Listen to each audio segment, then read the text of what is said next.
اعوذ باللہ من الشیطان اللعین الرجیم بسم اللہ الرحمن الرحیم رب اشرح لی صدری ویسر لی امری واحلل عقدۃ من لسانی یفقهوا قولی قال اللہ تبارک وتعالی فی کتابہ المجید وهو اصدق القائلین وقولہ الحق بسم اللہ الرحمن الرحیم بسم اللہ الرحمن الرحیم انما ولیکم اللہ ورسولہ والذین آمنوا صلوات بھیجیے بر محمد والے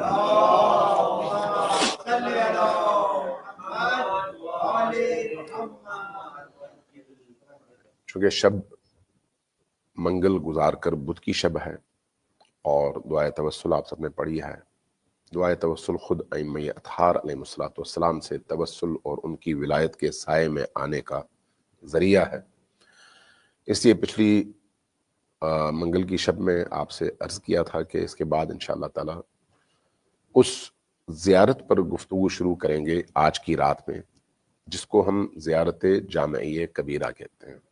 چونکہ زیارت جامعہ کبیرہ اپنے معنی، مفہوم، پیغام اور متن کے اعتبار سے مستند ترین، معتبر ترین اور ائمہ کی نگاہ میں قرآن کے بعد متقن ترین عبارت ہے، جو باقاعدہ امامت کا، ولایت کا اور اللہ کی زمین پر خلافت کا ایک نصاب ہے. ان ہستیوں کے مقام کو اس میں بیان کیا گیا ہے. اور دوسری طرف یہ زیارت ایک عہد ہے. کس اور کس کے درمیان؟ انسان یعنی مؤمن انسان اور اس کے رب کے درمیان. یہ عہد کہاں کا ہے؟ اس دنیا کا یا اس دنیا کا؟ یہ وہ موضوع ہے جس پر گفتگو کرنے کی ضرورت ہے تاکہ ہم اس زیارت کے معنی، مفہوم اور اس کے معارف کو سمجھ سکیں. دیکھیے، عالم 3 حصوں میں تقسیم ہے. کائنات ایک اس دنیا سے پہلے کی دنیا، ایک یہ دنیا اور ایک اس کے بعد کی دنیا. یہ 3 دنیایں ہیں. ہمیں اس عالم سے ماقبل کی دنیا کے بارے میں خود سے کچھ نہیں پتا. کیوں؟ اس لیے کہ شناخت کے جو ذرائع ہیں ہمارے، وہ ہمارے حواس خمسہ ہیں. آنکھیں، کان، زبان، ہاتھ، جن سے ہم علم حاصل کرتے ہیں. یہ چیزیں اس مادی دنیا کے اندر ہی ہیں. چونکہ اندر ہے اس لیے اس مادی دنیا کا علم تو ہم ان وسائل اور ذرائع سے حاصل کر سکتے ہیں، لیکن جو ماقبل ہے اس دنیا سے پہلے کی دنیا، اس کے بارے میں ہم علم حاصل نہیں کر سکتے. اس حوالے سے پھر ہمیں کیسے جاننا ہے؟ وحی کے طریقے سے. وحی نے ہمیں کیا بتائی؟ نبی کریم نے ہمیں کیا بتایا؟ قرآن کریم نے ہمیں کیا بتایا؟ اہل البیت نے ہمیں کیا بتایا؟ اس لیے اگر آپ خلقت کے سٹیجز دیکھیں تو 6 مراحل بیان کیے گئے ہیں اور خود قرآن میں ہے. ہم اس وقت کس مرحلے میں ہیں؟ اس دنیا والے مرحلے میں. اس دنیا والے، لہذا اس دنیا سے پہلے کے مراحل کو سمجھنے کے لیے بھی ہمیں قرآن کی طرف اور حدیث کی طرف، نبی کریم کی طرف اور ان اولادوں کی طرف جو حجت خدا ہیں زمین پر رجوع کرنا پڑتا ہے اور ان سے پوچھنا پڑتا ہے. اس حوالے سے اس عالم سے پچھلے عالم جہاں کے بارے میں ہمیں کچھ نہیں معلوم. صرف ایک تصور ہے، ہاں ایک عالم تھا جہاں سے ہمیں اس عالم میں بھیجا گیا ہے. اس عالم کے بارے میں ہماری احادیث کی کتابوں میں بڑے بڑے چیپٹرز ہیں، اور ان چیپٹرز میں وہ تمام احادیث جمع کی گئی ہیں جو اس عالم کی عکاسی کرتی ہیں کہ وہ عالم کیسا عالم تھا.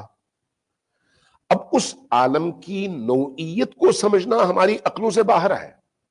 چونکہ اس عالم میں ہم خود دیکھتے ہیں کہ ہم ایک ذرے سے وجود میں آئے ہیں. ایک ایسا ذرہ جس کو آنکھ بھی نہیں دیکھ سکتی. ایک ایسے پروسیس سے ہو کر آئے ہیں جہاں پر کچھ نہ تھا اور ہم بہت کچھ بن گئے. ایک ایسے عالم سے، زیرو سے اٹھ کر یہاں تک پہنچے. زیرو میں اصطلاحاً کہہ رہا ہوں، ورنہ حقیقتاً تو زیرو نہیں ہے، ظاہر ہے کوئی نہ کوئی حقیقت تو تھی جہاں سے ہم منتقل ہو کر اس وجود تک پہنچے ہیں. لیکن اگر دیکھا جائے تو کمزور ترین وجود سے اس وجود تک، جس کو اس وقت ہم اپنے زعم باطل میں طاقتور ترین وجود سمجھتے ہیں.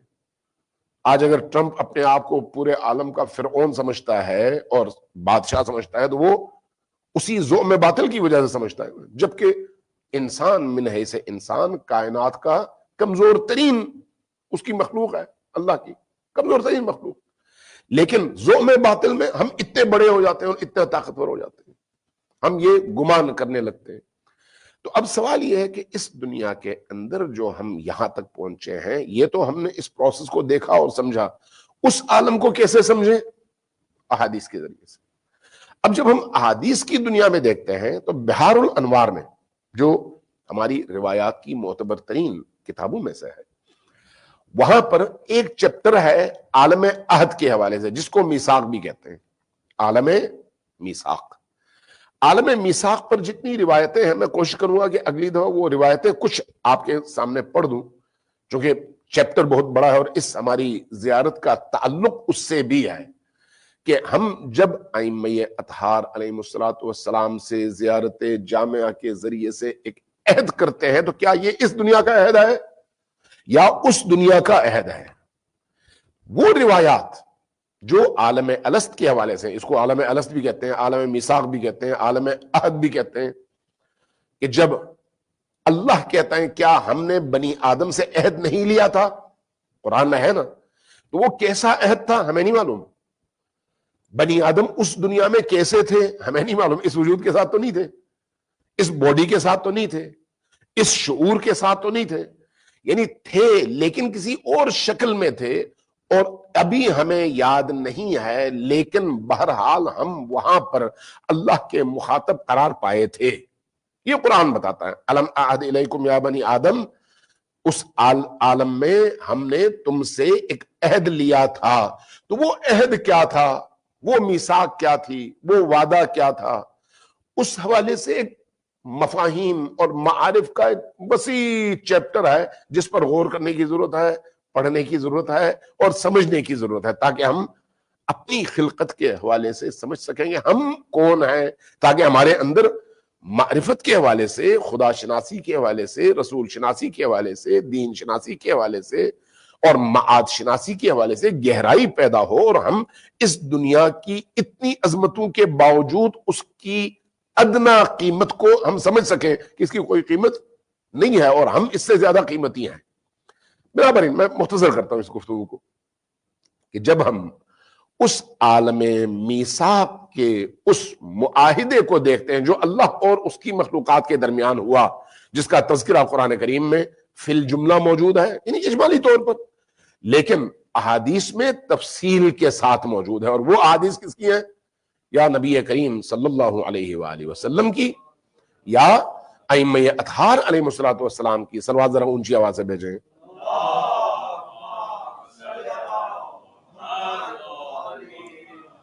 ابھی جو ہم نے زیارت دعائے توسل پڑھی ہے، اس میں بھی اس کا جو آخری حصہ ہے وہ کیا ہے؟ ہم مخاطب کرتے ہیں ان 14 معصومین کو، نبی سے لے کر امام حجت تک، کہ آپ ہمارے ولی ہیں اور ہم نے آپ کی ولایت کو قبول کیا ہے. آپ ہمارے مولا ہیں اور ہم نے آپ کی مولائیت کو قبول کیا ہے. آپ ہمارے سید و سردار ہیں اور ہم نے آپ کی مالکیت کو قبول کر لیا ہے.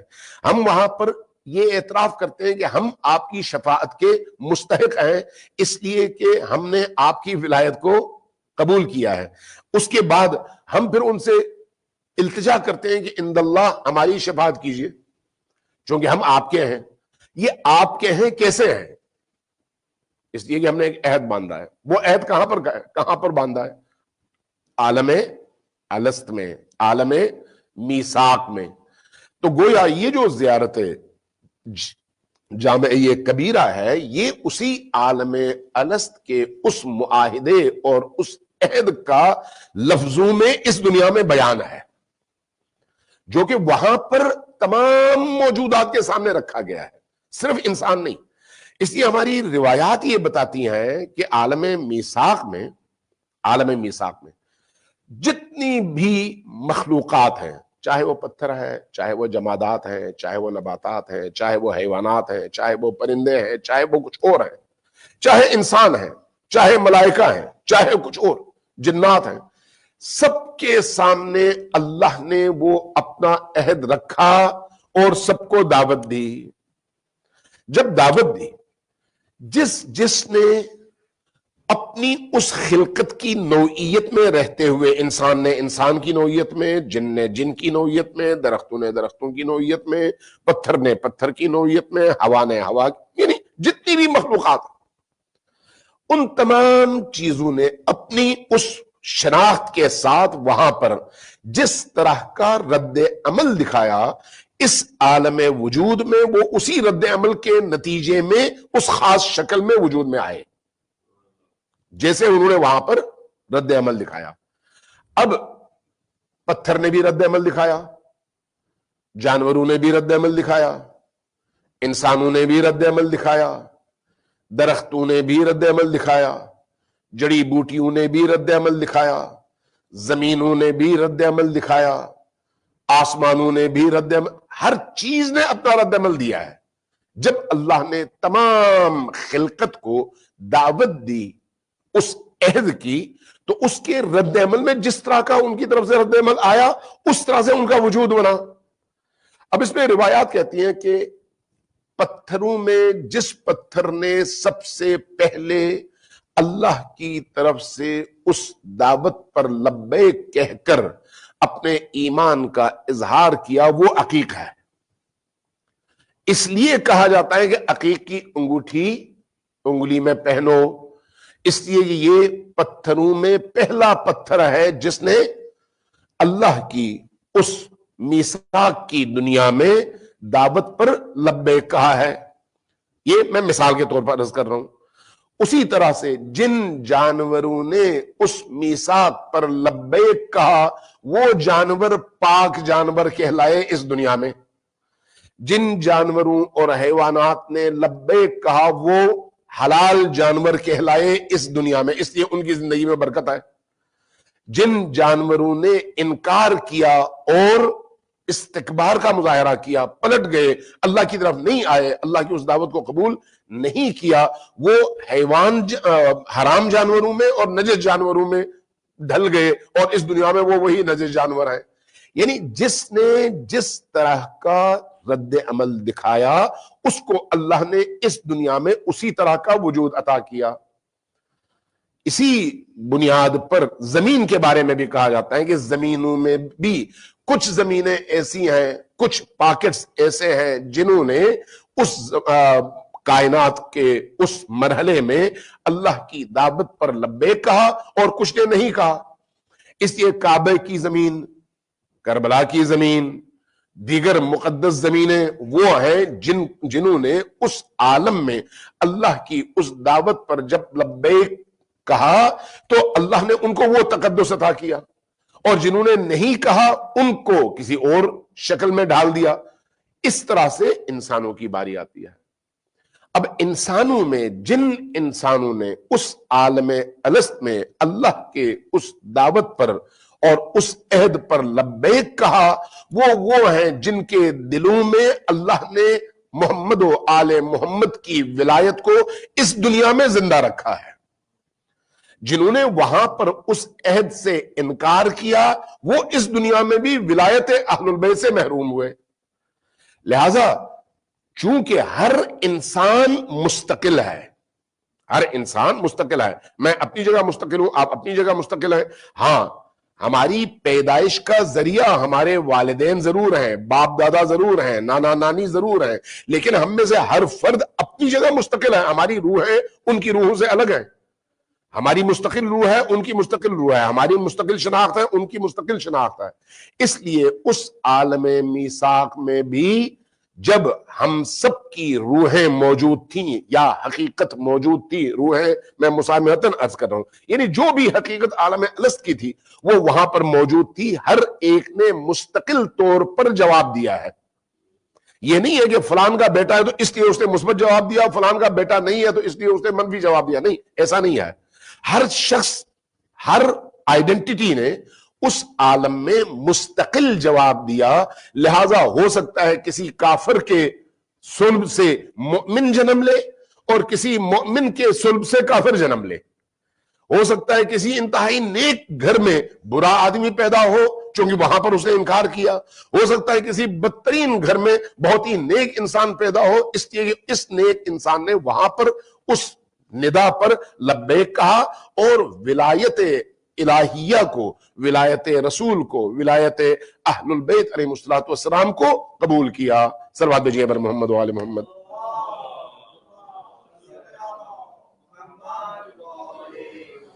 دوبارہ ذرا اونچی آواز سے صلوات بھیجیں بر محمد و آل محمد.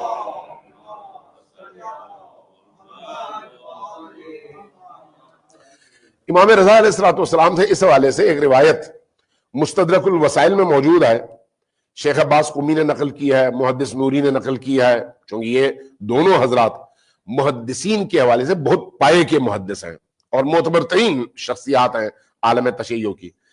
امام رضا علیہ الصلوۃ والسلام سے نقل کرتے ہیں، کہتے ہیں کہ ان اللہ تبارک و تعالی اخذ عقد مودتنا علی کل حیوان و نبت.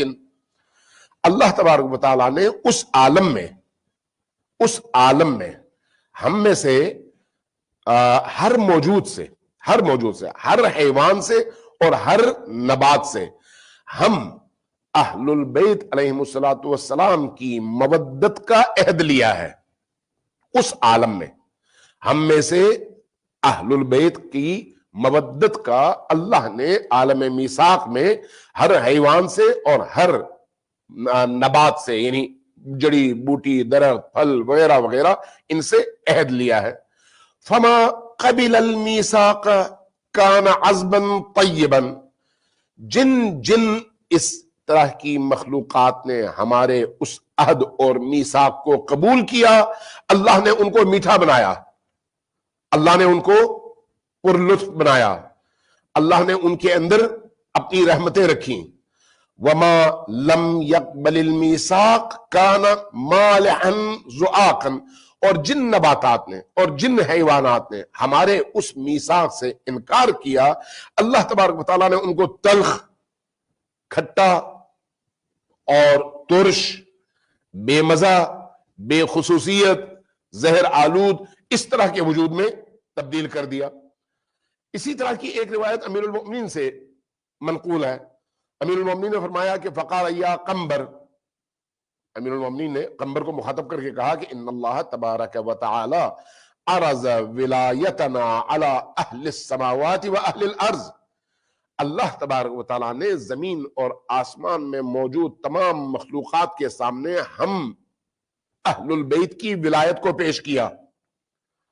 من الجن والانس والثمر وغیر ذالک، چاہے وہ جنات ہوں یا انسان ہوں، پھل فروٹ ہوں یا دیگر چیزیں ہوں. فما قبل منہ ولایتنا، جس موجود نے ہماری ولایت کو قبول کیا، طاب وطاہ، وہ طیب اور طاہر بنا. جس موجود نے ہم اہل البیت کی ولایت کو قبول کیا، وہ طیب بنا، وہ طاہر بنا، وہ پاکیزہ بنا، وہ عذب اور میٹھا بنا. اللہ نے اس کو میٹھا بنایا. وما لم يقبل منہ خبث وردع ونتن، وہ جس نے ہماری ولایت کو قبول نہیں کیا وہ خباثت سے بھرپور تھا، وہ بدبودار تھا، وہ متعفن تھا جس سے بدبو اٹھتی ہے. جب آپ یہ روایتیں دیکھتے ہیں تو اس کی روشنی میں اب آپ کو اس عالم میں فیصلہ کرتے ہوئے آسانی ہوتی ہے کہ جس کے دل میں ولایت علی ہوگی اس کی نوعیت باقی لوگوں سے مختلف ہوگی. جس کے دل میں ولایت اہل البیت ہو، ولایت محمد ہو، ولایت علی ہو، ولایت آل محمد ہو، وہ دوسروں سے اس حوالے سے مختلف ہوگا. لہذا پہلے بھی ایک دفعہ میں نے عرض کیا تھا کہ جس کے دل میں ولایت اللہ، ولایت نبی کریم اور ولایت آل نبی موجود ہے وہ ہیرے کی مانند ہے. اگر وہ گناہ بھی کرے تو گناہ ایسے ہی ہے جیسے کوئی ہیرا گندگی میں گر گیا ہو، جب اس کو نکال لو، دھو لو، پاک کر دو تو وہ پاک ہو جاتا ہے۔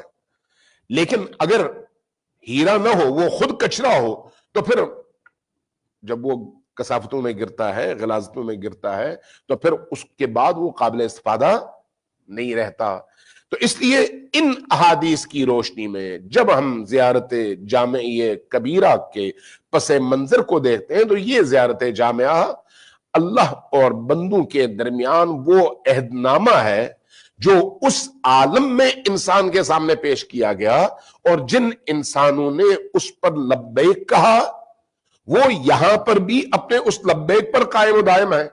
وہ دور ہے جو ہماری فطرت، ہمارے ضمیر اور ہماری حقیقت نے اس کو قبول کیا ہے۔ اب یہاں پر شعوری طور پر اس ولایت کو قبول کرنے کی ضرورت ہے۔ یہاں پر شعوری طور پر ان الفاظ کے ذریعے سے، ان جملوں کے ذریعے سے جو ائمہ اطہار نے ہمارے سامنے رکھے ہیں، ان ائمہ اور اہل البیت کے ان افراد اور اولیاء کے سامنے اپنا سر تسلیم خم کرنے کی ضرورت ہے، اور یہ عہد کرنے کی ضرورت ہے کہ ہم یہ ہیں، آپ وہ ہیں، ہم آپ کو اس حیثیت میں قبول کرتے ہیں۔ تو گویا یہ وہ عہد نامہ ہے ائمہ کے حوالے سے، اور ان کی ولایت کا وہ نصاب ہے جس میں ہم اہل البیت علیہ السلام کے مقام کا اعتراف کرتے ہیں۔ صلوات بھیجیے بر محمد و آل محمد۔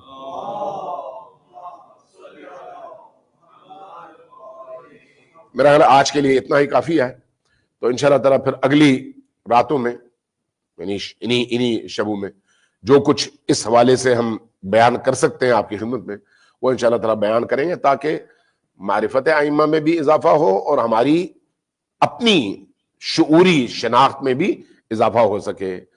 وصلی اللہ علی محمد وآلہ الطاہرین۔ خدایا ہماری اس کاوش کو قبول فرما، ہمیں ائمہ اطہار کی معرفت کی توفیق عطا فرما، ہمارے دلوں کو قرآن اور اہل البیت کی نورانیت سے منور فرما، ہمیں ان کے اہل ولا میں شامل فرما، ان کی ولایت کے درجات میں ہمارے اندر مزید اضافہ فرما، ہمیں شعوری طور پر ان کی راہ پر گامزن رہنے اور انہی کی راہ پر مرنے کی توفیق عطا فرما۔ ربنا تقبل منا انک انت السمیع العلیم، وصلی اللہ علی محمد وآلہ الطاہرین۔ صلوات بھیجیے بر محمد وآلہ۔